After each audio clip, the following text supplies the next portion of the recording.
Is there a miracle drug out there that can heal almost anything and has zero side effects, and yet it's being banned by companies like the FDA and USADA? Let's talk about that miracle drug, BPC 157. Now, if you're somewhat up to date with the fitness industry and what's going on, you've probably heard of a drug called BPC 157.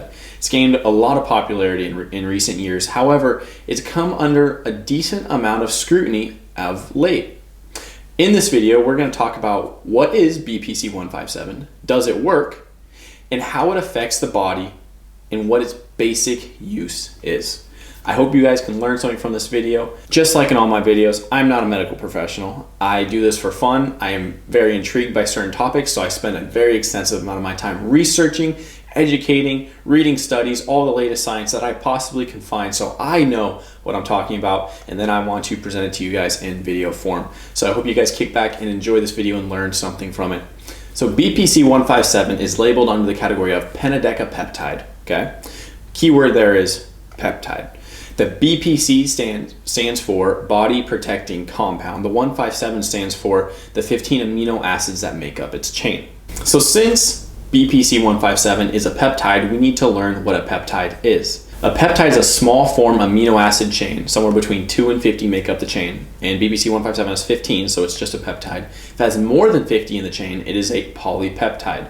So in this case, this peptide can act as a hormone. So now we need to learn, well, what is a hormone? So hormones are chemical substances that act as messenger molecules. So in short answer, a hormone is a messenger molecule. For example, your pancreas, okay, it secretes a hormone called glucagon.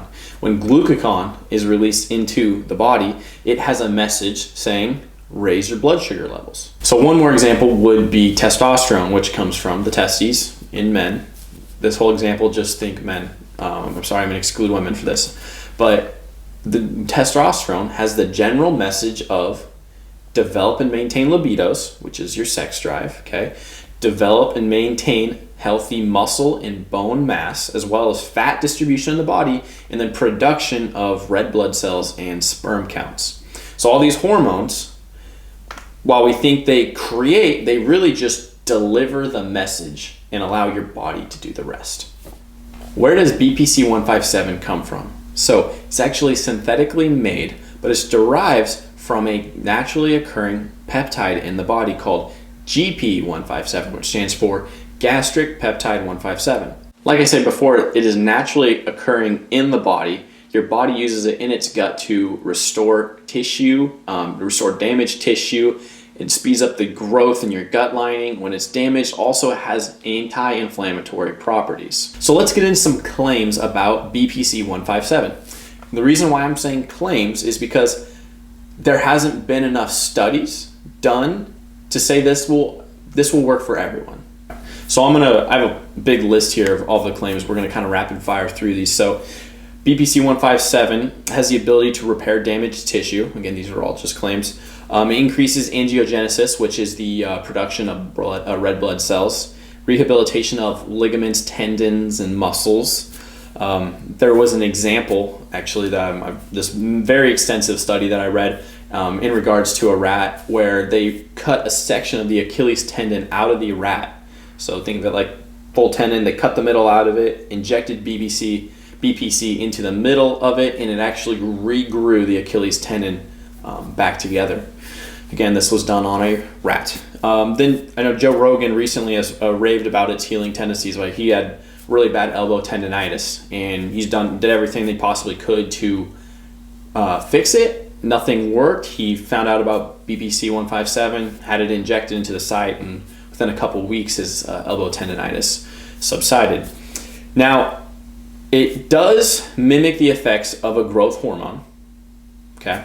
So that is why many people consider it into the same category as some sort of steroid. So I want to talk about a really interesting thing that I found in a lot of studies that drew parallels to the increase in production of NO. NO is a hormone, the abbreviation for nitrite oxide. A lot of people don't know what nitrite oxide is, including myself, until I started studying this. It's a very important hormone in the body, and your body uses it to stimulate hormone release and also regulation of neurotransmission. Neurotransmission is the body's ability to communicate between neurons and other neurons, or neurons in muscles. So it's essentially a communication hormone. So why is that important? Because it plays into the overall theme of what BPC 157 does. So through my research and my studying of reading many different scientific studies that have been done on this drug, it has brought me to this conclusion. Now, again, this is just my personal opinion. I would love to hear from someone that takes it or has also done a lot of studies on it, on if this aligns with what they've found as well. But this is my essential studies on and findings of this drug. As we've determined before, it is a peptide, and in this case, this peptide can act as a hormone. What is a hormone? A hormone is a chemical messenger, okay? It tells your body what to do chemically. It also increases the amount of nitrite oxide in your body. What is nitrite oxide? It is a signaling molecule. It also helps with neurotransmission, which is your body's ability for neurons to communicate to neurons and neurons to communicate to muscles and tell them what to do. To bring forth an analogy, is like a cell phone tower, okay? It boosts the body's ability to tell itself what to do faster. It gives the body the ability to communicate with itself faster. It boosts the body's ability to produce chemicals, nitrate oxide, hormones at a rapid rate to increase the communication levels and therefore get the job done that needs to get done, whether it be damaged ligament, tendon, muscle, or whatever it may be. It gives the body the ability to get it done faster than it would be done before. So if everything that we've went over so far is true, why is the FDA not approving this drug? In fact, why are they banning this drug from use? Like I've said before, it's gotten a lot of attention of late for its miracle properties. However, it's been around since the early 1990s, and yet hasn't been approved by the FDA for regular use yet. In fact, the FDA has recently come out and banned BPC 157 from being used. Why is this the case? Is it because the FDA wants you to be unhealthy? Is it they don't care about the health of everyday citizens and the ability to get healed faster? When you see drugs like Oxycontin getting approved, and we know how dangerous of a drug that is, why is it that a drug like this has not been approved yet? Now, when I say the FDA has banned it, which it has, it still is in use in certain instances. Like I said, BPC 157 has derived from GP 157, which is naturally occurring in the gut. In your gut, and your body uses it naturally to restore your gut lining and your stomach and your intestines and all that fun stuff. But it is used in certain instances today in the medical field. It is used when we have ulcers or lesions in our gut lining. It is used to regenerate and speed up the healing process there. However, in a not legal sense or a non-FDA approved sense, it is also being used in the world of athletics. Sports such as MMA, football, soccer, hockey, bodybuilding especially, very, very popular because it does help the recovery process, your body's ability to speed up the recovery process. And so in all these sports where injuries are very, very high occurring, people are using it. So if people are using it pretty consistently in everyday use with injuries, and yet the FDA refuses to allow it to be legalized and used in sports, and if you do take it and you do get drug tested, you will flag, so you will not pass your drug test. But why is this so? If there's so much evidence that points towards its regenerative properties and its ability to heal the human body, why isn't the FDA approving it? So to answer that question, I did a deep dive. Why isn't this drug being approved for humans? And I think the simple answer is this. There have not been enough studies, controlled studies done on humans to see if it is consistently safe for human consumption and use.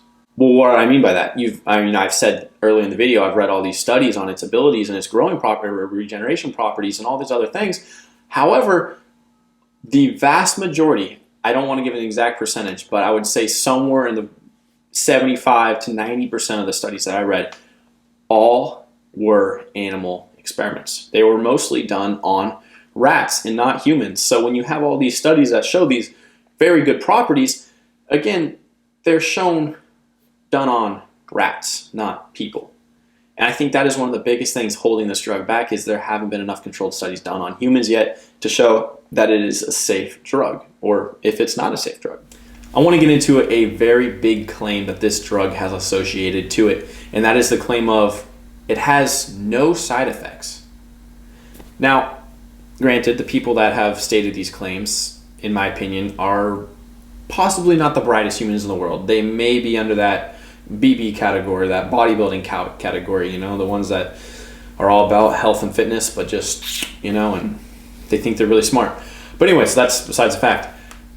Let's get into that claim there are no side effects. Well, in all the studies that I've read, which I've read a very large amount, all the studies have been very controlled with exact amounts, exact conservative amounts given to the creatures, again, not humans, rats, and yet they haven't showed any serious side effects. And so that's where that idea comes from of, oh, there's no side effects to this drug, but we are not taking into account the very, very human element of abuse.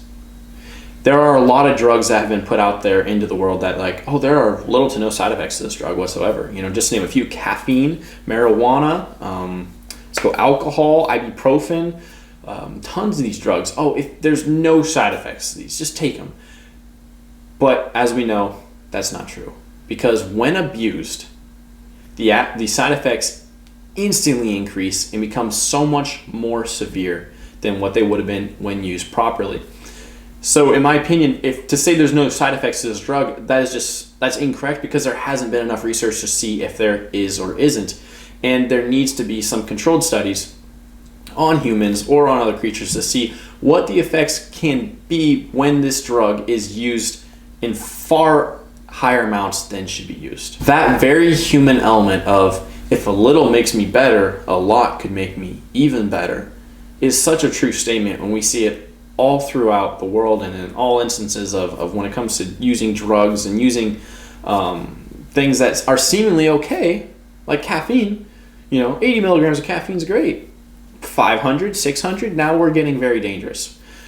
And I want to bring forth an analogy. I love analogies, and I think this is a very good one, an applicable one to the situation, and that is, if you feed a dog all that it wants to eat, it'll eat itself to death. And I think in this instance, humans are no different. Because like we said before, if a little makes me feel good, a lot will make me feel better. And that is just a very unsafe thing to live by. So let's come back to the claim that we started the video with. Is BPC 157 a miracle drug?